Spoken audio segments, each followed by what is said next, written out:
ഞങ്ങളുടെ നാട്ടിൽ ഞങ്ങൾ ഇതിനൊക്കെ ഹിറ്റ് അടിക്കുകയാണ് പതിവ്.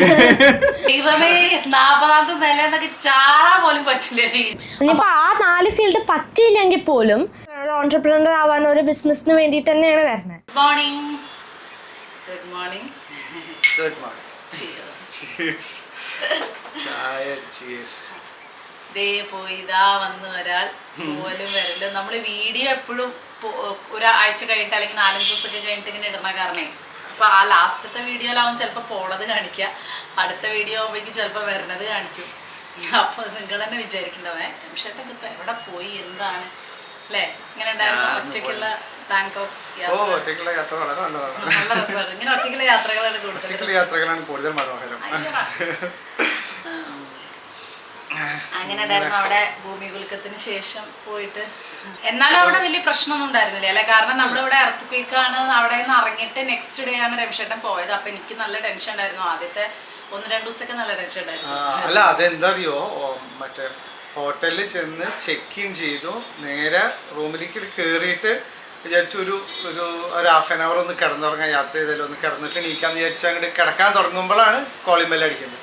തുറന്നു നോക്കുമ്പോൾ സ്റ്റാഫ് ഒരു സംഭവം കയ്യിൽ തന്നു, ഹലോ എന്ന് പറഞ്ഞിട്ട്. അപ്പം ഞാൻ വേഗം വിളിച്ചു താങ്ക് യു പറഞ്ഞു. നോക്കുമ്പോൾ എന്താ അറിയോ, എർത്ത് ക്വേക്ക് ഉണ്ടാകുമ്പോൾ നിങ്ങൾ എന്തൊക്കെ ഈ ഹോട്ടലിൽ ഇപ്പോൾ ചെയ്യണം എന്നുള്ളതിനെ പറ്റിയിട്ടുള്ള എഴുതി വെച്ചിരിക്കുക. അതായത് ഇത് കൂടെ ഓടണം, അത് കൂടെ ഓടണം, ടേബിളിൻ്റെ അടിയിൽ പോകണം, കട്ടിലിൻ്റെ അടിയിലേക്ക് ഓടണം, പിന്നെ ആ എമർജൻസി നമ്പറുകൾ. അപ്പോൾ അവിടെയൊക്കെ ഒരു എന്താ പറയുക, ഒരു ഡെമോ, ഒരു ഡ്രില്ല് വെച്ചിരിക്കുന്ന സംഭവം അറേഞ്ച് ചെയ്യുക എർത്ത് ക്വേക്കിനെ ഫേസ് ചെയ്യാൻ വേണ്ടിയിട്ട്. അത് കേട്ടോ ഞാൻ എൻ്റെ ഉറക്കമുള്ളതും പോയി. അപ്പൊ എല്ലാവരും എന്താ വെച്ചാൽ അത് എന്നോട് പറഞ്ഞിട്ടുണ്ടായിരുന്നില്ല, ഞാൻ പറഞ്ഞില്ല. ഞാൻ പിന്നെ അവൾ എന്നോട് എല്ലാം അവിടെയൊക്കെ ഇങ്ങനെ എല്ലാവരും മുഖത്തും ചെന്ന്, കാരണം ഞങ്ങളിത് കഴിഞ്ഞതിന്റെ നെക്സ്റ്റ് ഡേ രാത്രി ഞങ്ങൾ അവിടെ എത്തുന്നത്.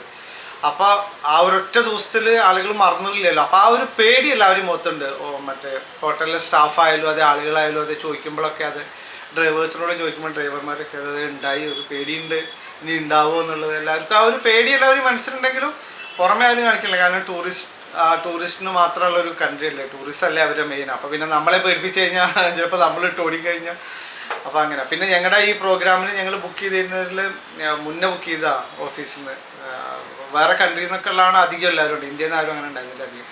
അപ്പോൾ അവിടെ നിന്നൊക്കെയുള്ള പലരും ടിക്കറ്റ് ക്യാൻസൽ ചെയ്തിരുന്നു. പകുതി ഹാളിൽ ഓൾമോസ്റ്റ് ഒരു പകുതി ഹോളൊക്കെ കുറെ പേര് ക്യാൻസൽ ചെയ്തിട്ട്. അപ്പൊ നിങ്ങൾക്ക് പോവാല്ലേ?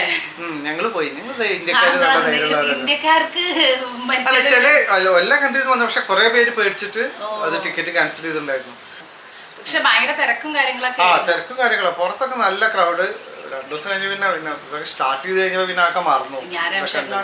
പിന്നെ സ്വപ്പ് ഇങ്ങനെ വിളിക്കുമ്പോഴാണ് അല്ല അവിടെ കുലുങ്ങുന്നുണ്ടോ അതൊക്കെ ചോദിക്കുമ്പോഴാണ് ഓർമ്മ അതേപോലെ ഇവിടെ ഉണ്ടായതാണ്. ഞാൻ രമേശേട്ടനോട് ഇങ്ങനെ പറയായിരുന്നു 9th ഫ്ലോറിലാണ് താമസിച്ചിരുന്നു എന്നൊക്കെ. ഞാൻ പറഞ്ഞു 2ാമത്തെ ഫ്ലോറിലൊക്കെ ഇറങ്ങി ഓടാൻ കുറച്ച് എളുപ്പമല്ലേ, 9th ഫ്ലോറിൽ നിന്ന് ഓടാം. അത് കഴിഞ്ഞിട്ട് പിന്നെ ഇവർക്ക് ഡിന്നറൊക്കെ 40th ഫ്ലോറിലൊക്കെ. 40th ഫ്ലോറിൽ ഞാൻ പറഞ്ഞു ദൈവമേ 40ാമത്തെ നില എന്നൊക്കെ ചാടാൻ പോലും പറ്റില്ലേ. എന്ത് 40ാമത്തെ നിലയിൽ റൂഫ് ടോപ്പിലായിരുന്നു ഡിന്നർ. നല്ല രസമാണ്, അടിപൊളി വൈബായിട്ട്. മുകളിൽ നിന്ന് നോക്കുമ്പോൾ മൊത്തം ബാങ്കോക്ക് കാണാം. ഞാൻ സ്വപ്നം അടിച്ചത്. അപ്പൊ ഇതാണ് ഇവിടെ കഴിഞ്ഞ ദിവസം കുലുങ്ങിയ സംഭവങ്ങൾ. വെള്ളമൊക്കെ ഇങ്ങനെ വീണ പോലെ ആ സൈഡിലൊക്കെ തന്നെയായിരുന്നു താമസം. അപ്പൊ ഞാൻ പറഞ്ഞു ദൈവമേ 40ാമത്തെ നില എന്നൊക്കെ ആണെന്നുണ്ടെങ്കിൽ വീഴണെങ്കിൽ വീണോട്ടെ എന്ന് വിചാരിക്കാൻ മാത്രമേ പറ്റുള്ളൂ. പ്രത്യേകിച്ച് ഒന്നും ചെയ്യണ്ടല്ലോ, കുലുങ്ങാന്നുണ്ടെങ്കിൽ നമുക്ക് പ്രത്യേകിച്ച് ഒന്നും ചെയ്യല്ലോ 40ാമത്തെ നിലയിലൊന്നും. അപ്പൊ അതൊക്കെ ഒരു ടെൻഷൻ ആയിരുന്നു വെച്ചാലും സംഭവം അവിടെ എല്ലാം പഴയ പോലെ ഈ പേടിക്കാൻ. ബാങ്കോക്കില് വലിയ പ്രശ്നമൊന്നും ഉണ്ടായിട്ടില്ല ആക്ച്വലി. മ്യാൻമാറിലാണ് പ്രശ്നം ഉണ്ടായത് ആക്ച്വലി. ആ ഒരു അണ്ടർ കൺസ്ട്രക്ഷൻ ബിൽഡിംഗ് വീണത് ഇങ്ങനെ മീഡിയ ഭയങ്കരമായിട്ട് ഇങ്ങനെ കാണിച്ച കാരണം എല്ലാവർക്കും ഒരു പേടി. പക്ഷെ ആളുകളൊക്കെ ഇറങ്ങി പുറത്തേക്ക് ഓടി അന്ന് ആ ഒരു തിക്കും തിരക്കും പാനിക്കായി എന്നുള്ളത് സത്യമാണ്. കാരണം ഒരു 6-7 ആ ഒരു റേഞ്ചിലൊക്കെ ഉള്ള എർത്ത് എന്ന് പറഞ്ഞു കഴിഞ്ഞാൽ അത്യാവശ്യം നന്നായി കുലുങ്ങി. ഇപ്പോൾ ബ്രേക്ക്ഫാസ്റ്റ് ഒക്കെ കഴിഞ്ഞ് ഇതേ ലഞ്ചിലേക്ക് കടന്നു. ഇന്ന് കുറച്ച് മീൻ കിട്ടിയിട്ടുണ്ടായിരുന്നു കേട്ടോ. രമേശേട്ടൻ എവിടെ ട്രാവലിങ് കഴിഞ്ഞ് വന്നാലും ആദ്യം പറയുന്നത് 1-2 ദിവസം നല്ല മീൻ കറിയാണ്. ചിക്കനേക്കാളും കൂടുതൽ ഇഷ്ടം ഫിഷാണ്. അപ്പോൾ അതുകൊണ്ട് മീൻ കറി കൂട്ടി, മീൻ വറുത്തതും മീൻ കറിയൊക്കെ കൂട്ടിയിട്ട് കഴിക്കണം എന്ന് എപ്പോഴും ആദ്യത്തെ 2-3 ദിവസം അങ്ങനെയായിരിക്കും കേട്ടോ. അപ്പോൾ ഇന്ന് നല്ല മാന്തളാണ്. മാന്തൾ തന്നെ മതി എന്ന് പറഞ്ഞുകൊണ്ട് നമ്മൾ പട്ടത്തി മാന്തളുണ്ടല്ലോ, അപ്പോൾ അതാണ് വാങ്ങിയിട്ടുള്ളത് കേട്ടോ. അപ്പോൾ നമ്മുടെ ചോറ് ഏകദേശം എന്താ ഇവിടെ റെഡി ആയിട്ടുണ്ട്. ഞാൻ കുക്കറിലാണ് കേട്ടോ ചോറ് വെക്കുക. കുത്തരി ചോറല്ല, മട്ട റൈസ്, രണ്ടും ഒന്നാണോ അറിയില്ല. അപ്പോൾ എന്തായാലും മട്ട റൈസ് ആയതുകൊണ്ട് കുറച്ച് വേവ് ഉണ്ട്. അപ്പോൾ രണ്ട് വിസിൽ വരുത്തി ഞാൻ അവിടെ വെക്കും. അതിൻ്റെ വിസിലൊക്കെ പോയി എല്ലാ പണിയും കഴിഞ്ഞ് ലാസ്റ്റ് വറക്കുമ്പോഴേക്കും അത് കറക്റ്റായിട്ട് ഉണ്ടാവും. പിന്നെ മീൻ ഇവിടെ അതേ വറക്കാൻ വെച്ചിട്ടുണ്ട്. കുറച്ച് മീൻ നമ്മളിവിടെ വെക്കാനെന്ന് വിചാരിച്ചു. സാധാരണ എനിക്ക് ഈ മാന്തളൊക്കെ എങ്ങനെയാ വെച്ചാൽ മുളക് ഇട്ടതാണ് ഇഷ്ടം. നമ്മൾ ചെറിയ ഉള്ളിയും തക്കാളിയും കൂടിയിട്ട് ഉള്ളിയും മുളകും അരച്ച് വെക്കും, ഭയങ്കര ടേസ്റ്റാണ്. പക്ഷെ ഇന്നിപ്പോൾ ഞാൻ ചെറിയ ഉള്ളി ഇത്രയൊന്നും നേരെയൊക്കെ വയ്യാത്തതുകൊണ്ട് ഞാനിന്ന് നാളികേരം. അത് മാത്രമല്ല വറക്കാൻ കൂടുതലുള്ള ദിവസം നമ്മളൊക്കെ വീട്ടിലൊക്കെ പണ്ട് ചെയ്യുന്ന പരിപാടി, അതായത് കുറേ വറക്കുമ്പോഴാണ് എല്ലാവർക്കും ഇഷ്ടം. അപ്പോൾ അത് ഇന്നിപ്പോൾ എന്തായാലും ഇവർക്കൊക്കെ വറുത്തത് വേണമെന്ന് പറഞ്ഞ കാരണം ഞാൻ വെച്ച് വറക്കാൻ കൂടുതൽ എടുക്കാം. വെക്കാനുള്ളത് ഒരു 3-4 കഷ്ണമാകുമ്പോൾ നാളികേരമാണ് നല്ലത്. അതാകുമ്പോൾ നീട്ടി വെച്ചാൽ നല്ല ടേസ്റ്റുമാണ്. കുറച്ച് കഷ്ണം ഇട്ടാൽ മതി. ഉള്ളി മുളക് വരച്ച് വെക്കുമ്പോൾ നല്ലോണം കഷ്ണം വേണം, കാരണം അതെന്താ വെച്ചാൽ ഇങ്ങനെ കുറുകിയിട്ടല്ലേ ഉണ്ടാവുക. അപ്പം ഞാൻ ഇന്ന് അത് വിചാരിച്ചു. അപ്പോൾ കഴിഞ്ഞ വീഡിയോയിൽ മിത്തുവിൻ്റെ സ്കൂൾ തുറന്നു, ഇപ്പോൾ ക്ലാസ് മാറി, ബോർഡ് മാറി, ICSE മുന്നേ മാറി, അതിനെ പറ്റിയിട്ടൊക്കെ പറഞ്ഞപ്പോൾ കുറേ പേര് മെസ്സേജ് ചെയ്തിട്ടുണ്ടായിരുന്നു. ഈ ICSE സിലബസിനെ പറ്റിയിട്ട് പറയൂ, ഭയങ്കര ടഫാണ് സിലബസ് എന്നൊക്കെ അറിയാം, കേട്ടിട്ടുണ്ട്. അപ്പോൾ അതിൻ്റെ പ്രോസ് ആൻഡ് കോൺസ്, പിന്നെ എന്താണ് സബ്ജക്റ്റ് സെലക്ഷൻ, അപ്പോൾ അതിനൊന്നും പറ്റി അറിയാത്ത ആൾക്കാരുണ്ട്. അപ്പോൾ ആരൊക്കെയെങ്കിലും ഇങ്ങനെ ICSE ഒക്കെ മാറ്റണം എന്നുണ്ടെങ്കിൽ ഒരു നല്ല കാര്യമാവുമല്ലോ എന്ന് വിചാരിച്ചു. അപ്പോൾ മിത്തുക്കുട്ടി അവിടെ ഇരുന്ന് പഠിക്കുകയാണ്. അപ്പോൾ ഞാൻ എന്തായാലും ഇന്ന് ഞാനത് ഇൻക്ലൂഡ് ചെയ്യാം എന്നതാണ് ഞാൻ വിചാരിക്കുന്നത്. ഞാനും B.Ed കഴിഞ്ഞിട്ട് ICSE ബോർഡാണ് പഠിപ്പിച്ചിട്ടുണ്ടായത്. കുറേ പേര് ചോദിച്ചിട്ടുണ്ടായിരുന്നതായിരുന്നു അല്ലേ അതെങ്ങനെയാണ് പിന്നെ ആ ജോലി വിട്ടതെന്ന്. ഞാൻ കുറേ പ്രാവശ്യം പറഞ്ഞിട്ടുമുണ്ട്. ആ ഒരു ടീച്ചിങ് പ്രൊഫഷൻ ചെയ്തുകൊണ്ടിരിക്കുന്നതിൻ്റെ ഇടയിലാണ് നമ്മൾ ട്യൂഷൻ പഠിപ്പിക്കാൻ തുടങ്ങി. അത് കഴിഞ്ഞിട്ട് ട്യൂഷൻ്റെ കൂടെ തന്നെ അപ്പോഴാണ് ഈ യൂട്യൂബും പരിപാടിയൊക്കെ. അപ്പോൾ അതിങ്ങനെ ഒരു 6-7 മാസമൊക്കെ ഇങ്ങനെ അതിങ്ങനെ കൊണ്ടുപോയി. അപ്പോൾ അതിൽ ഇൻകമൊക്കെ കിട്ടി തുടങ്ങിയപ്പോൾ പിന്നെ ഇതിൽ 2 ഏതെങ്കിലും ഒന്നാണ് കൂടെ കൊണ്ടുപോകാൻ പറ്റുള്ളൂ എന്ന് മനസ്സിലായി. കാരണം ഇത്രയും ഒരു രാവിലെ സ്കൂള്, വൈകിട്ട് ട്യൂഷൻ, പിന്നെ നമ്മുടെ യൂട്യൂബ്, ഇതെല്ലാം കൂടെ നമുക്ക് പറ്റില്ല എന്നായപ്പോൾ ഏതെങ്കിലും ഒന്ന് നിർത്താമെന്ന് വിചാരിച്ചു. അപ്പോൾ യൂട്യൂബിൽ ഒരു ഇൻകം ആയി എന്നുള്ള ഉറപ്പ് വരുത്തിയപ്പോഴാണ് ഞാൻ നിർത്തിയത്. അത് മാത്രമല്ല മിത്തുക്കുട്ടി അതുവരെ ഡേ കെയറിലും കാര്യങ്ങളിലൊക്കെ ആയിരുന്നു. അപ്പോൾ ഞാൻ ചോദിച്ചു മിത്തുവിന് അറ്റ്ലീസ്റ്റ് എൻ്റെ കൂടെ നിർത്താം, വീട്ടിൽ നിർത്താം, മറ്റേത് അവൾ ഡേ കെയർ ബുദ്ധിമുട്ടല്ലേ പാവല്ലേ എന്ന് വിചാരിച്ചിട്ട് അങ്ങനെ നിർത്തിയതാണ്. പക്ഷെ ഇവിടെ ഒരു ഇൻകം ഉറപ്പായിട്ടാണ് നിർത്തിയത്. അതല്ലാതെ തമാശയ്ക്ക് അങ്ങനെ യൂട്യൂബ് തുടങ്ങി അന്ന് അവൻ എന്തെങ്കിലും കിട്ടുകയാണെങ്കിൽ കിട്ടുന്നത് അങ്ങനെയല്ല, കിട്ടുമെന്ന് ഉറപ്പായി തുടങ്ങിയ സമയത്താണ് നമ്മൾ നിർത്തിയത്. മിത്തുവിൻ്റെ ഒരു കാര്യം കൂടെ ആലോചിച്ചിട്ടാണ് നിർത്തിയത് കേട്ടോ. അപ്പോൾ കാരണം നമുക്ക് ഇൻകം എന്നുള്ളത് വളരെ അത്യാവശ്യമായിട്ടുള്ളൊരു കാര്യമാണ് എല്ലാവർക്കും. കാരണം ഇപ്പം തന്നെ നമ്മുടെ കമൻറ്റിൽ തന്നെ ഒരുപാട് പേര് പറയും ചേച്ചിയുടെ ഭാഗ്യം നമുക്ക് അങ്ങോട്ട് പോകാൻ പറ്റി, ഇങ്ങനെ ചെയ്യാൻ പറ്റി എന്നൊക്കെ ഉള്ളത്. അതൊക്കെ നമുക്കൊരു ഇൻകം ഉള്ളതുകൊണ്ടാണ്. നമ്മൾ കുറേ ഷോപ്പിംഗ് ചെയ്യുമ്പോഴും ഒക്കെ നമ്മുടെ ഒരു പേഴ്സണൽ ഇൻകം ഉള്ളതുകൊണ്ടാണ് നമുക്ക് ഇത്രയും അടിപൊളിയായിട്ട് ഷോപ്പ് ചെയ്യാനും ഒക്കേനും പറ്റുന്നത്. നമ്മുടെ ഇപ്പോൾ പാരൻസിനെ നമുക്ക് സപ്പോർട്ട് ചെയ്യണമെങ്കിലോ, കുട്ടികൾക്ക് എന്തെങ്കിലും വാങ്ങണമെങ്കിലോ, ഹസ്ബൻഡിനെ സപ്പോർട്ട് ചെയ്യണമെങ്കിലോ ഒക്കെ നമുക്ക് ഇൻകം വേണമല്ലോ. അപ്പോൾ കുറേ പേരൊക്കെ നമ്മുടെ ചാനലിലാണെങ്കിലും ഇൻസ്റ്റയിലാണെങ്കിലും ഒക്കെ ഇങ്ങനെ വന്നിട്ട് മെസ്സേജ് അയക്കുന്നത് കാണാം. അതായത് നല്ല പഠിച്ച ആളുകൾക്ക് ജോലി ചെയ്യാൻ പറ്റാത്ത സാഹചര്യത്തിൽ വീട്ടിലിരിക്കുന്നവരുണ്ട്. അതല്ലാതെ സാഹചര്യത്തിൻ്റെ സമ്മർദ്ദം മൂലം വേഗം കല്യാണം കഴിച്ചു പോയവരുണ്ട്. അവർക്ക് +2 വരെയൊക്കെ പഠിക്കാൻ പറ്റിയിട്ടുണ്ടാവുള്ളൂ. അങ്ങനെ പഠിക്കാനൊന്നും പറ്റിയിട്ടില്ല, പക്ഷെ ജോലി വേണം. നമ്മുടെ കാര്യങ്ങളെങ്കിലും ചെയ്യാനുള്ള ഒരു ജോലി ലേഡീസിന് വളരെ വളരെ വളരെ ഇമ്പോർട്ടൻ്റ് ആണ്. അതിപ്പോൾ ഏത് ചെറിയ ജോലിയാണെങ്കിലും അതൊരു ഭയങ്കര ഇമ്പോർട്ടൻ്റ് ആണ്. അത് ഒരുപാട് പേരെൻ്റെ അടുത്ത് ചോദിച്ചുകൊണ്ട് നിങ്ങൾക്കിപ്പോൾ ഞാൻ ഈ മിത്തുക്കുട്ടിയുടെ ICSE സിലബസിൻ്റെ ഒപ്പം തന്നെ വെക്കാനുള്ള കാരണം ഈ ടൈം ടേബിൾ കാരണമൊക്കെ നിങ്ങൾക്ക് നിങ്ങളുടെ മക്കളെ നല്ല രീതിയിൽ പഠിപ്പിക്കാനും ഇതിനൊക്കെ നിങ്ങൾ ബോർഡ് നോക്കുന്നുണ്ട്. അതുപോലെ ജോലി ഇല്ലാത്ത ആർക്കെങ്കിലും ഉറപ്പായിട്ടും ജോബ് കിട്ടുന്ന ഒരു സംഭവത്തെ പറ്റിയിട്ടാണ് ഇനി ഞാൻ പരിചയപ്പെടുത്താൻ പോകുന്നത്. അപ്പം ഞാൻ ആ ഒരു ക്ലാസ് നിങ്ങൾക്ക് വേണ്ടിയിട്ട് ഞാനൊരു ക്ലാസ്സും കാര്യങ്ങളൊക്കെ അറ്റൻഡ് ചെയ്ത് ഉറപ്പ് വരുത്തിയതാണ് കേട്ടോ. അപ്പോൾ ആ ഒരു ക്ലാസ്സും കാര്യങ്ങളൊക്കെ ഞാൻ കാണിച്ചു തരാം.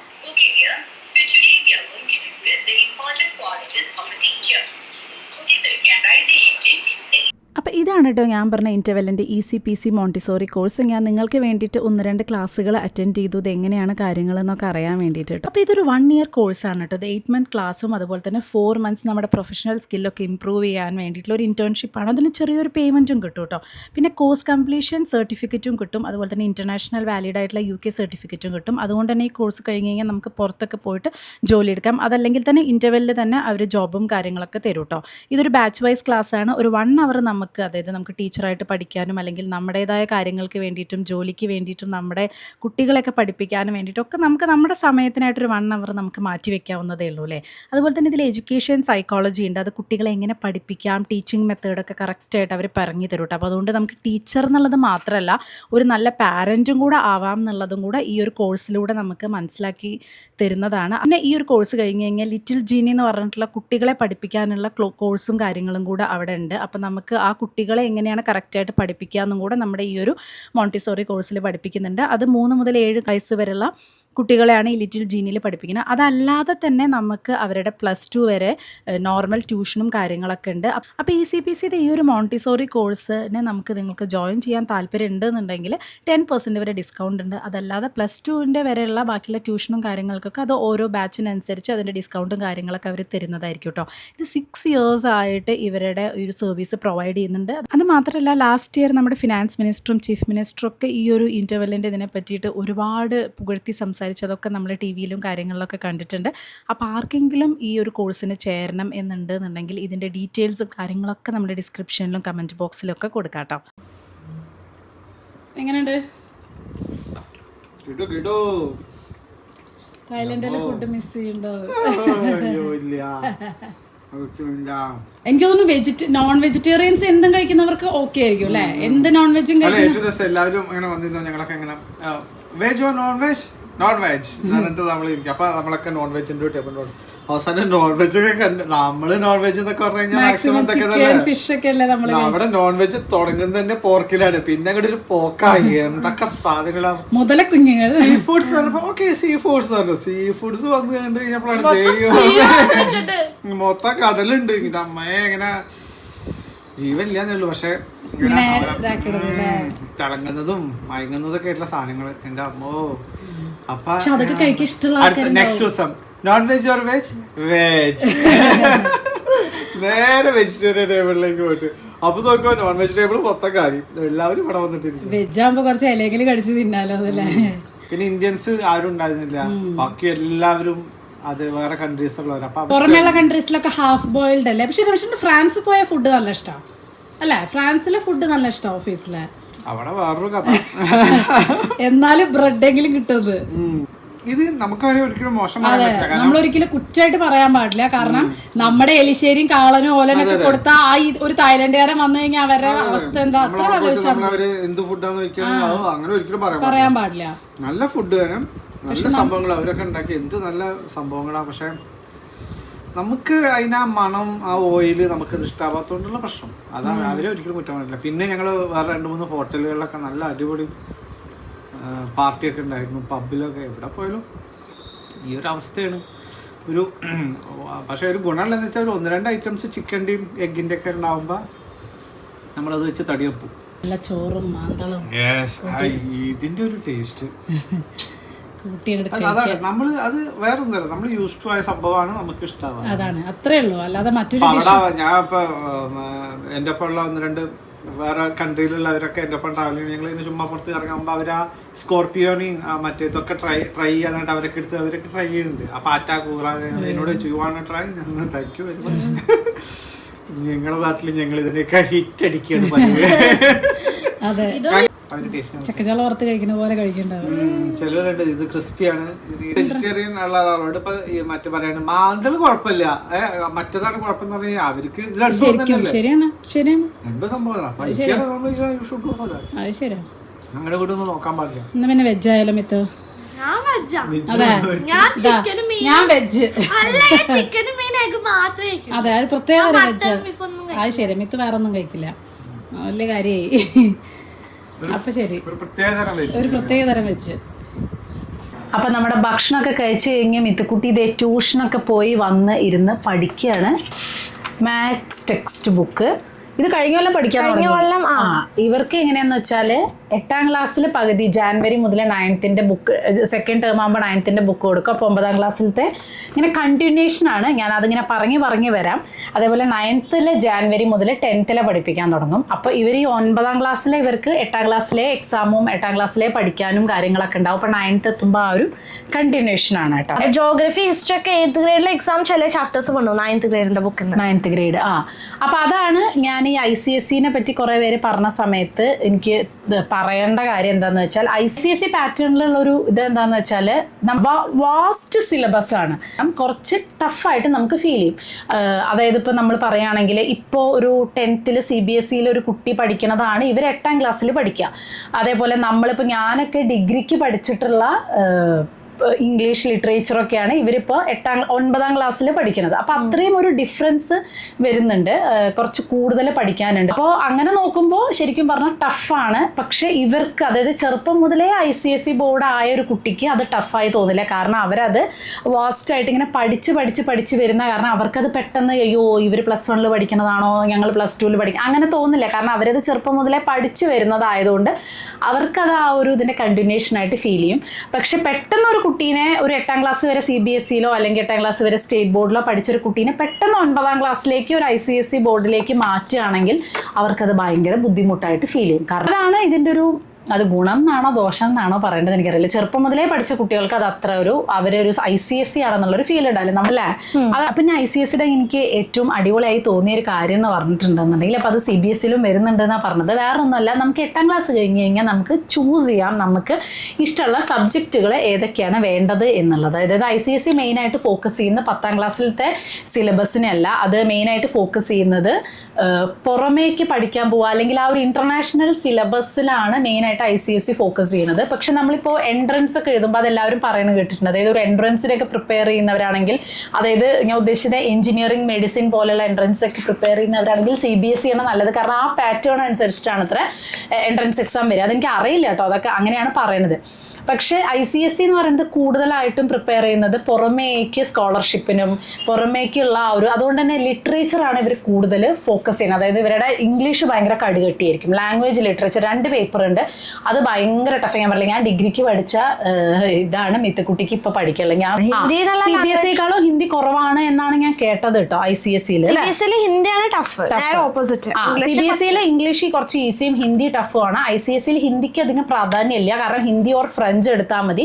മിത്തു ഹിന്ദി എടുത്തിരിക്കണം. പക്ഷെ മിത്തു പറയണു ഈസിയാണ്, കാരണം മിത്തു ട്യൂഷനൊന്നും പോകണില്ല, എന്നാലും മിത്തുവിന് അത്യാവശ്യം നല്ല മാർക്ക് സ്കോർ ചെയ്യാൻ പറ്റുന്നുണ്ട്. സാധാരണ ഏത് കോഴ്സിനും 10ാം ക്ലാസ് വരെ സയൻസും മാത്സും പഠിക്കണം. എന്നിട്ട് 11th നമ്മൾ ചൂസ് ചെയ്യുക നമുക്ക് കൊമേഴ്സ് വേണോ. നമ്മൾ ചൂസ് ചെയ്യല്ല, സാധാരണ നമ്മുടെ ഒരു മലയാളി ഇത് മെൻറ്റാലിറ്റി, അല്ലെങ്കിൽ പൊതുവെ ഒരു ഇന്ത്യൻ എന്ന് പറയാൻ പറ്റില്ല, മലയാളികൾക്കാണ് കൂടുതൽ മെൻറ്റാലിറ്റി ഉള്ളത്. നല്ല മാർക്ക് കിട്ടിയ നേരെ സയൻസ് ഗ്രൂപ്പിലേക്ക് പോവുക, കുറവ് മാർക്ക് കിട്ടിയ കൊമേഴ്സിലേക്ക് പോവുക, പിന്നെ മാർക്ക് കിട്ടിയ ഹ്യൂമാനിറ്റീസിലേക്ക് പോവുക. ഇപ്പം അതൊന്നും വളരെയധികം കുറഞ്ഞിട്ടുണ്ട്. എന്നാലും നല്ല മാർക്ക് കിട്ടുമ്പോൾ നമുക്കൊരു ഇതാണോ, അയ്യോ നല്ല മാർക്ക് കിട്ടിയിട്ട് ആരെങ്കിലും വേറെ ഗ്രൂപ്പ് എടുക്കുമോ, അങ്ങനെയാണ് അല്ലേ. അപ്പോൾ ഇവിടെ അങ്ങനെയല്ല, ഇവിടെ 9th മുതലേ നമുക്ക് ചൂസ് ചെയ്യാം നമുക്ക് ഏത് ഫീൽഡിലേക്കാണ് പോകേണ്ടത്. 11th 12th commerce ഇഷ്ടമുള്ളവരാണ്. കൊമേഴ്സ് ഇഷ്ടമാണോ നമുക്ക് ഇപ്പോഴേ അറിയാൻ പറ്റില്ല, പക്ഷെ എന്നാലും നമുക്ക് അറിയാമല്ലോ നമുക്ക് ഇന്ന ഫീൽഡിലേക്ക് പോകണം എന്ന് ചെറിയൊരു ആഗ്രഹം ഉണ്ടാവുമല്ലോ. അപ്പോൾ അതിന് ഉള്ളൊരു ഓപ്ഷൻ ICSEയിൽ ഉണ്ട് അല്ലേ മിത്തു. അത് സയൻസ് ഇഷ്ടമില്ലാത്തവരാണെങ്കിൽ സയൻസ് സ്കിപ്പ് ചെയ്യാം, മാത്സ് ഇഷ്ടമില്ലാത്തവരാണെങ്കിൽ മാത്സ് സ്കിപ്പ് ചെയ്യാം.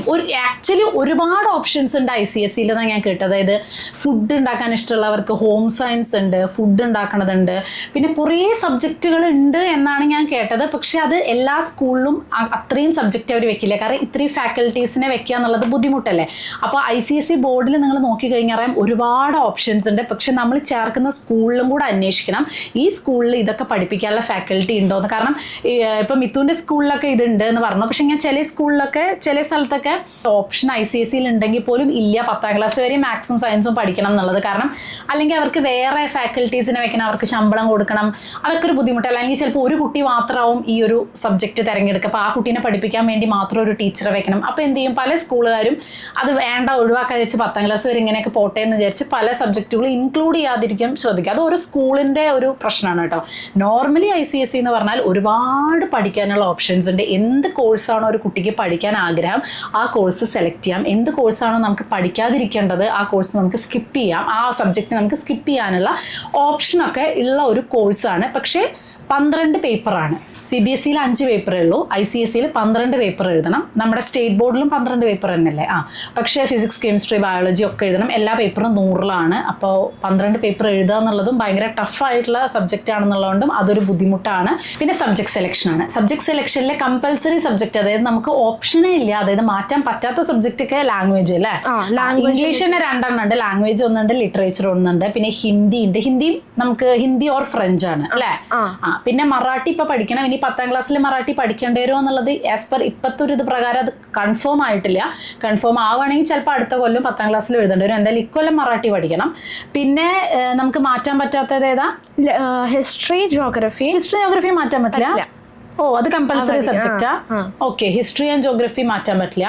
പിന്നെ ഏതാണ് മാറ്റാൻ പറ്റുന്നത്? സയൻസും മാത്സും. മാറ്റാൻ പറ്റുന്നത് 3 സബ്ജക്ട്സ് ഉണ്ട്. ആദ്യത്തെ ഉള്ളത് മാത്സ് ഓർ കമേഴ്ഷ്യൽ സ്റ്റഡീസ് എടുക്കാം. ആദ്യം സയൻസ് ഓർ എക്കണോമിക്സ് എടുക്കാം. പിന്നുള്ളത് സൈഡ് സബ്ജക്റ്റ് ആയിട്ട് 4 ഓപ്ഷൻ ഉണ്ടാവും. കമ്പ്യൂട്ടർ ആപ്ലിക്കേഷൻസ് ഉണ്ട്, ഫിസിക്കൽ എഡ്യൂക്കേഷൻ ഉണ്ട്, മാസ് മീഡിയ കമ്മ്യൂണിക്കേഷൻ ഉണ്ട്, അല്ലെങ്കിൽ ആർട്ട് ഉണ്ട്. ഈ 4 എണ്ണത്തിൽ ഏതെങ്കിലും ഒന്ന് ചൂസ് ചെയ്യും. എന്തായാലും ചൂസ് ചെയ്യണം. അതിൽ ഏതാണ് ചൂസ് ചെയ്യേണ്ടതെന്നുള്ളത് നമ്മൾ തീരുമാനിച്ചാൽ മതി. പേപ്പർ 12 എണ്ണം ഉണ്ടാവും. അപ്പം മാത്സും സയൻസും ഇഷ്ടമില്ലാത്ത കുട്ടികൾക്ക് അത് 2 ഒഴിവാക്കിയിട്ട് കൊമേഴ്ഷ്യൽ സ്റ്റഡീസും എക്കണോമിക്സും കൊടുക്കാം. അപ്പോൾ എന്താണെന്ന് വെച്ചാൽ 9ാം ക്ലാസ് മുതലേ അവർക്ക് ഒന്നെങ്കിൽ കൊമേഴ്സിൽ പോവാം അല്ലെങ്കിൽ ഹ്യൂമാനിറ്റീസിൽ പോകാം. എനിക്ക് പക്ഷേ ഈ ഒരു പ്രശ്നം എനിക്ക് എന്താ തോന്നിയതെന്ന് വെച്ചാൽ നമ്മൾ ചെറുപ്പം മുതലേ പഠിച്ചു വരുന്ന ഒരു സബ്ജക്റ്റാണ് എന്ത്, സയൻസും മാത്സും. അപ്പോൾ നമുക്ക് എത്രയൊക്കെ ഇഷ്ടമല്ല എന്ന് പറഞ്ഞാലും നമുക്ക് ഒരു അറിവുള്ള ഒരു സബ്ജക്റ്റാണ് 8ാം ക്ലാസ് വരെ സയൻസും മാത്സും. പക്ഷെ നമ്മളിപ്പോൾ ഈ തിരഞ്ഞെടുക്കുന്ന എക്കണോമിക്സും കൊമേഴ്ഷ്യൽ സ്റ്റഡീസും എന്നും പറയുന്നത് നമുക്ക് ഒരു പരിചയമില്ലാത്ത ഒരു സബ്ജക്റ്റ് ആയിരിക്കും.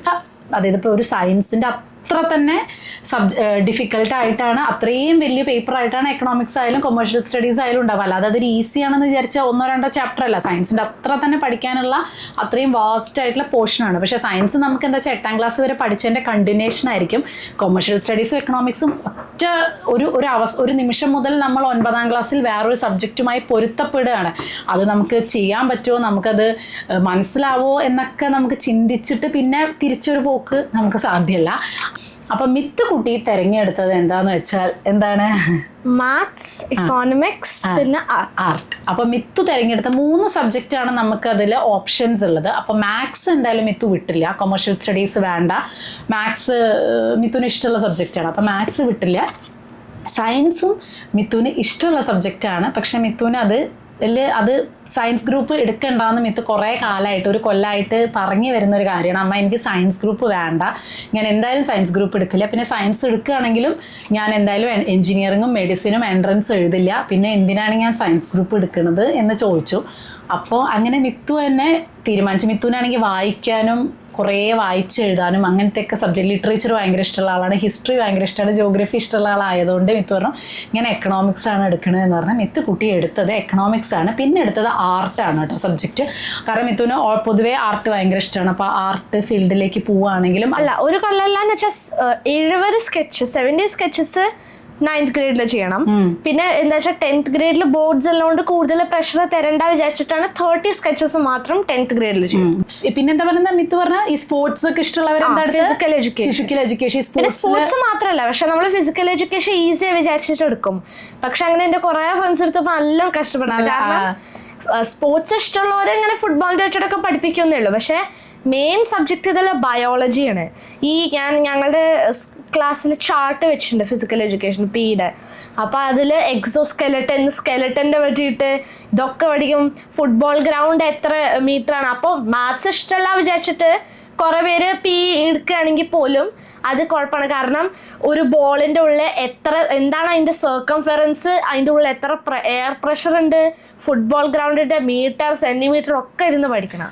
അപ്പോൾ അതാണ് സംഭവം. അതായത് നമ്മളൊരു കാര്യം വേണ്ടാന്ന് വെച്ചാൽ അടുത്തത് എടുക്കുന്നത് നമുക്ക് ഈസി ആയിട്ട് ഇരിക്കാനല്ല, ഫുള്ളായിട്ട് സ്കിപ്പ് ചെയ്യാൻ പറ്റില്ല ഒരിക്കലും. അത്ര തന്നെ പഠിക്കാനുണ്ട്. ആർട്ടാണെങ്കിലും നല്ലോണം പഠിക്കാനുണ്ട്, ഫിസിക്കൽ എഡ്യൂക്കേഷൻ ആണെങ്കിലും പഠിക്കാനുണ്ട്, മാസ് മീഡിയ കമ്മ്യൂണിക്കേഷൻ, എല്ലാത്തിനും ICSE ബോർഡിൻ്റെതായ ടഫ് ഉണ്ട്. പക്ഷെ നമുക്ക് ഇഷ്ടമുള്ളൊരു കാര്യം നമ്മൾ പഠിക്കുമ്പോൾ ഇഷ്ടമില്ലാത്തൊരു കാര്യം പഠിക്കുന്നേക്കാളും നല്ലതല്ല. അപ്പം മിത്ത് കുട്ടിക്ക് ഇപ്രാവശ്യത്തെ 8ാം ക്ലാസ്സിലെ റിസൾട്ട് വന്നപ്പോൾ അതിന് മുന്നേ തന്നെ മിത്ത് എക്കണോമിക്സ് എഴുതി കൊടുത്തു. ഞങ്ങൾക്ക് ഈ പറഞ്ഞൊരു കൺഫ്യൂഷൻ ഉണ്ടായിരുന്നു. അവസാന നിമിഷത്തിൽ സയൻസ് തന്നെ മതിയോ, കാരണം എന്തിനാ വെറുതെ എക്കണോമിക്സ് എടുക്കണം. അപ്പം മിത്തു ഞങ്ങളോടൊക്കെ ചോദിക്കാതെ അവസാനമായപ്പോഴേക്കും വേഗം ഫോമൊക്കെ ഫില്ല് ചെയ്ത് കൊടുത്തു. ഇനി ഞാൻ നിങ്ങളോടൊന്നും ചോദിക്കുന്നില്ല, എൻ്റെ ഇഷ്ടം എക്കണോമിക്സ് ആണെന്ന് പറഞ്ഞാൽ മിത്തു എടുത്തു. അത് കഴിഞ്ഞ് റിസൾട്ട് വന്നപ്പോൾ മിത്തുവിന് ഏറ്റവും കൂടുതൽ മാർക്ക് സയൻസിലാണ്. ഹയസ്റ്റ് മാർക്ക് മിത്തുവിനാണ് സയൻസിൽ. അതായത് 100-ൽ 99, 98 അതാണ് മിത്തുവിൻ്റെ ഫിസിക്സ്, കെമിസ്ട്രി, ബയോളജിയുടെ മാർക്ക്. അപ്പോൾ അത് കേട്ടോടുകൂടി എനിക്ക് പിന്നെ ഞങ്ങൾക്ക് എല്ലാവർക്കും, അതായത് സയൻസിൽ ഏറ്റവും കൂടുതൽ മാർക്ക് ക്ലാസ്സിലുള്ള കുട്ടി സയൻസ് സ്കിപ്പ് ചെയ്യാന്ന് പറയുമ്പോൾ അത് എത്രയായാലും നമ്മുടെ ആ ഒരു മലയാളി മെൻറ്റാലിറ്റി ഇത് വേണമെങ്കിൽ പറയാം. കാരണം അത് നമുക്ക് ഒരിക്കലും അല്ലേ, നമ്മൾ 10ാം ക്ലാസ്സിലാണെങ്കിലും ഇപ്പോൾ നമുക്കൊക്കെ ഉള്ളൊരു പ്രശ്നം. അതായത് 10th ഏറ്റവും കൂടുതൽ മാർക്ക് കിട്ടിയാലും നമുക്ക് സയൻസ് ഇഷ്ടമല്ല എന്നുണ്ടെങ്കിലും നമ്മളെല്ലാവരും കൂടി പ്രഷർ ചെയ്ത് സയൻസിലേക്ക് വിടും. നീ ഒരു തെറ്റാണോ ചെയ്യുന്നത്, കാരണം എക്കണോമിക്സ് എന്താണെന്ന് പോലും അവൾക്കറിയില്ല. അവൾക്ക് വായിക്കാനും പഠിക്കാനും ഇതിനെപ്പറ്റി സംസാരിക്കാനും ഭയങ്കര ഇഷ്ടമുള്ളതുകൊണ്ടാണ് അവൾ എക്കണോമിക്സ് എടുത്തത്, ആ ഫീൽഡിലേക്ക് പോകാൻ വേണ്ടിയിട്ട്. അപ്പോൾ അവൾക്ക് കുറേ 3-4 സംഭവങ്ങൾ ഉണ്ട് അവളുടെ മനസ്സിൽ എങ്ങോട്ടാണ് പോകേണ്ടതെന്ന്. അപ്പോൾ ആ ഒരു 4 ഐറ്റത്തിൽ പങ്കെടുക്കാൻ എന്തായാലും അവൾക്ക് ഈ സയൻസിൻ്റെ ആവശ്യമില്ല എന്ന് അവൾക്ക് മനസ്സിലായി. അപ്പോൾ അതുകൊണ്ടാണ് അവൾ എക്കണോമിക്സ് തിരഞ്ഞെടുത്തത്. കാരണം ഞാൻ ചൂസ് ചെയ്യുന്ന ഏത് ഫീൽഡ് ആയിക്കോട്ടെ അതിൽ സയൻസ് റിക്വയർഡ്. അവൾ ഒരു 4 ഫീൽഡാണ് അവൾ പറഞ്ഞത്. ഈ 4 ഫീൽഡിലേക്കും അവൾക്ക് സയൻസ് റിക്വയർഡ് അല്ല. അപ്പോൾ അവൾ എൻ്റെ അടുത്ത് പറഞ്ഞു, അമ്മയ്ക്ക് വേണമെങ്കിൽ ഞാൻ 10ാം ക്ലാസ്സിൽ സയൻസിൽ ഹയസ്റ്റ് ആവാം, 11th 12th സയൻസ് പഠിച്ചിട്ട് ഹയസ്റ്റ് ആവും, പക്ഷെ എന്തായാലും ഞാൻ ആ ഫീൽഡിലാവില്ല പോവുക, ഞാൻ ഉദ്ദേശിക്കുന്ന 4 ഫീൽഡ് ഇതാണ്. അതെന്താണെന്നൊക്കെ നമ്മൾ പിന്നെ വഴിയെ ഇപ്പൊ തന്നെ ഒന്നും പറയണില്ല. ആ 4 ഫീൽഡാണ് അവൾക്ക് താല്പര്യം. ഇനിയിപ്പോൾ ആ 4 ഫീൽഡ് പറ്റിയില്ലെങ്കിൽ പോലും എനിക്കൊരു എക്കണോമിസ്റ്റ് ആയിട്ടോ അല്ലെങ്കിൽ ഈ എക്കണോമിക്സിൽ മെയിൻലി പഠിപ്പിക്കാൻ എന്താ വെച്ചാൽ ബിസിനസ്സിൻ്റെ പറ്റിയിട്ട് വരണവരൊക്കെ ബിസിനസ് വേണ്ടിയിട്ട് മാത്രമാണ്, ഒരു ഓൺട്രപ്രണർ ആവാൻ ഒരു ബിസിനസ്സിന് വേണ്ടിയിട്ട് തന്നെയാണ് വരുന്നത്. അപ്പോൾ അതിൻ്റെ പറ്റിയിട്ടാണ് സ്റ്റോക്സ്, ഷെയർസ് അതൊക്കെ പഠിപ്പിക്കണത്. അപ്പം അത് നല്ലതാണ്. കാരണം സയൻസ് ഞാൻ എടുക്കാൻ പോകില്ല, ഞങ്ങൾക്ക് ഇഷ്ടമല്ലെങ്കിൽ പിന്നെ വെറുതെ അത് പഠിച്ചിട്ട് ഇന്ന സമയം കൂടി വേസ്റ്റ് ചെയ്യേണ്ട ആവശ്യമില്ലല്ലോ. അപ്പം ഇതാണ് അവളുടെ ഉത്തരം. അപ്പോൾ പിന്നെ പ്രത്യേകിച്ച് എനിക്ക് എക്കണോമിക്സ് 0 ആണ്. കാരണം ഞാൻ ഇന്നേ വരെ പഠിക്കാത്തൊരു സബ്ജക്റ്റാണ്. എനിക്ക് ഒട്ടും ഇഷ്ടമില്ലാത്ത സബ്ജക്റ്റാണ് ഹിസ്റ്ററി, ജോഗ്രഫി. എനിക്ക് 10ാം ക്ലാസ്സിൽ ഏറ്റവും മാർക്കും കുറവുള്ള സബ്ജക്റ്റാണ്. കാരണം എനിക്ക് ഏറ്റവും ഇഷ്ടമുള്ള സബ്ജക്റ്റാണ് ഫിസിക്സും മാത്സൊക്കെ. അപ്പോൾ എനിക്ക് അതിനെ പറ്റിയിട്ട് എനിക്കറിയുള്ളൂ. എന്തെങ്കിലും പഠിപ്പിച്ചു കൊടുക്കണമെങ്കിലും എനിക്ക് ഫിസിക്സും മാത്സും കെമിസ്ട്രിയൊക്കെയാണ് എനിക്ക് അറിയുള്ളൂ. മെയിൻലി ഫിസിക്സ് ആൻഡ് മാത്സ് ആണ് എനിക്ക് കൂടുതൽ ഇഷ്ടം. എനിക്ക് വായിച്ച് പഠിക്കുന്ന സബ്ജക്റ്റേ ഇഷ്ടമല്ല. അപ്പോൾ പിന്നെ എനിക്കിതിനെപ്പറ്റി ഒന്നും അറിയില്ല, എക്കണോമിക്സ് എന്താവോ ഏതാവും. പക്ഷേ എക്കണോമിക്സ് ഭയങ്കര സ്കോപ്പുള്ള ഒരു സബ്ജക്റ്റാണ്. അപ്പോൾ എന്തായാലും അവൾക്ക് അതാണ് ഇഷ്ടമെന്ന് പറഞ്ഞ കാരണം എന്തായാലും അവൾ അതാണ് എടുത്തത്. ഇനി ഭാവി എന്താവും എന്നൊന്നും അറിയില്ല. എന്തായാലും സയൻസിന് മുന്നോട്ട് പോകാൻ താല്പര്യമില്ല എന്ന് സ്ട്രിക്റ്റ് ആയിട്ട് പറഞ്ഞു. അപ്പോൾ ഇതുപോലെ അങ്ങനെ ആഗ്രഹമുള്ള കുട്ടികളുണ്ടാവും, സയൻസ് പോകാൻ താല്പര്യമില്ല എന്നുള്ള കുട്ടികൾക്ക്. അല്ലെങ്കിൽ ചിലവർ കൊമേഴ്ഷ്യൽ സ്റ്റഡീസ് ഭയങ്കര ഇഷ്ടമുള്ള കുട്ടികളുണ്ടാവും. അപ്പോൾ അവർ മാത്സ് ഒഴിവാക്കിയിട്ട് കൊമേഴ്സ് എടുത്തവരുണ്ട്. മിത്തുവിനെ മാത്സ് എന്തായാലും ഞാൻ ഒഴിവാക്കിച്ചില്ല. മാത്സ് 10th വരെ പല എക്സാമും എഴുതാൻ മാത്സ് അത്യാവശ്യമാണെന്നുള്ളത് കൊണ്ട് ഞാൻ അതിൽ ഒഴിവാക്കണ്ട. അത് 10th വരെ പോട്ടെ. മിത്തുവിൻ്റെ ഇഷ്ടത്തിന് ഇട്ടുകൊടുത്തിരിക്കുന്നത്. ബാക്കിയൊക്കെ നമുക്ക് വരുന്നോടത്ത് വെച്ച് കാണാം. അപ്പോൾ എന്തായാലും ഇതൊന്ന് പറയണമെന്ന് എനിക്ക് തോന്നി. പിന്നെ ഇനി ഏത് സ്കൂളാണെങ്കിലും ഒന്ന് നോക്കിയിട്ട് വേണം കേട്ടോ. കാരണം എല്ലാ സ്കൂളിലെ ഫാക്കൽറ്റിക്ക് അനുസരിച്ചിട്ടായിരിക്കും ഇങ്ങനെ വെക്കുക. ചിലപ്പോൾ ചിലവർക്കൊക്കെ ഈ പറഞ്ഞ പോലെ ഫിസിക്കൽ എഡ്യൂക്കേഷൻ അല്ലെങ്കിൽ ആർട്ട്. മിത്തുവിനൊക്കെ ആർട്ടിന് വെറും 2 കുട്ടികൾ. കാരണം ചിത്രം വരയ്ക്കാൻ കഴിവുള്ള കുട്ടികൾക്കല്ലേ ആർട്ട് എടുക്കാൻ പറ്റില്ല. അപ്പോൾ 2 കുട്ടികളെ ആകെ എന്നാ പറഞ്ഞത്. 2 കുട്ടികളെ ആർട്ട് എടുത്തിട്ടുള്ളൂ എന്നാ പറഞ്ഞത്. അപ്പോൾ അതിനൊരു ടീച്ചർ വേണം. അപ്പം അങ്ങനെ ഓരോരോ ചെറിയ ഇപ്പം എന്താണ് മാസ് മീഡിയ കമ്മ്യൂണിക്കേഷൻ ആണെങ്കിൽ അതിനൊരു ഫാക്കൽറ്റീനെ വെക്കണം. അങ്ങനെ ഓരോ ചെറിയ ഇതിനും ഫാക്കൽറ്റീനെ വെക്കണം. 2 കുട്ടികളെ ഉള്ളൂ വെച്ചാലും വെക്കണം, 1 കുട്ടിയുള്ളൂ വെച്ചാലും അതിനെ പഠിപ്പിക്കണം. അപ്പോൾ അവർക്ക് ശമ്പളം കൊടുക്കണം. അപ്പോൾ അതുകൊണ്ട് മിക്ക സ്കൂളുകൾ എന്ത് ചെയ്യും, ഇത്രയും ശമ്പളം കൊടുക്കാനും ഫാക്കൽറ്റീനെ വെക്കാനുള്ള ബുദ്ധിമുട്ടുണ്ട്. അവർ 10th വരെയും ഇത്രയൊക്കെ ഓപ്ഷൻസ് ഉണ്ടെങ്കിലും ഞങ്ങൾ ഈ ഓപ്ഷൻസ് ഒന്നും ഇല്ല. ഞങ്ങളുടെ ക്ലാസ്സിൽ അതുപോലെ ഫ്രഞ്ച് എത്രയോ സ്ഥലത്ത് ഇപ്പോൾ CBSEക്കും ഫ്രഞ്ച് ഉണ്ട്. പക്ഷേ എത്ര സ്കൂളിൽ ഫ്രഞ്ച് ഉണ്ടാവും? ഇല്ല. കാരണം അങ്ങനെ ഒരു ഫ്രഞ്ച് ഫാക്കൽറ്റീനെ കണ്ടെത്തണം, അവരെ വെക്കണം, അവർക്ക് ശമ്പളം കൊടുക്കണം എന്നൊക്കെ ഉള്ളതുകൊണ്ട് അവർ ഫ്രഞ്ച് എന്നുള്ള ഓപ്ഷൻ ഉണ്ടെങ്കിൽ പോലും ആ ഓപ്ഷൻ എടുത്ത് കളഞ്ഞിട്ട് ഹിന്ദിയോ എന്താണെന്ന് വെച്ചാൽ ആ ഓപ്ഷനെ വെക്കുള്ളൂ. ഒരു സ്കൂളിൽ നിന്ന് ഹോം സയൻസ് ഒക്കെ ഓപ്ഷൻ ഉണ്ടെങ്കിൽ പോലും ഫാക്കൽറ്റി ഇല്ലാത്തതുകൊണ്ട് അതൊന്നുമില്ല. അപ്പോൾ ചിലവരുടെ നമ്മൾ ICSE ബോർഡ് ആയി എന്ന് വിചാരിച്ചിട്ട് ഈ ഫാക്കൽറ്റീനെ വെക്കാനുള്ള മടിയുണ്ട്. അവർ ചിലപ്പോൾ 10th വരെ വെറും സയൻസും മാത്സ് തന്നെയുള്ളൂ, വേറെ ഓപ്ഷൻസ് ഒന്നും ഇല്ല എന്നൊക്കെ ഉണ്ട്, ചാൻസ് ഉണ്ട്. അപ്പോൾ അതുകൊണ്ട് അതൊക്കെ ഒന്ന് ചോദിച്ച് ക്ലിയർ ചെയ്ത് കൊമേഴ്ഷ്യൽ സ്റ്റഡീസും ഇതൊക്കെ ഉണ്ടോ എന്നൊക്കെ ചോദിച്ചിട്ട് നിങ്ങൾ ചേർക്കുകയായിരിക്കും നല്ലത്. അല്ലെങ്കിൽ പിന്നെ വെറുതെ ICSE ചേരും ചെയ്തു ഒരു ഉപകാരം ഇല്ലാതെ ആയിപ്പോയി എന്നുള്ളൊരവസ്ഥ വരരുതല്ലോ. അപ്പോൾ അങ്ങനെയാണ്. അപ്പോൾ എന്തായാലും മിത്തുക്കുട്ടി എടുത്ത സബ്ജക്റ്റ് ഇതും കാര്യങ്ങളൊക്കെയാണ്.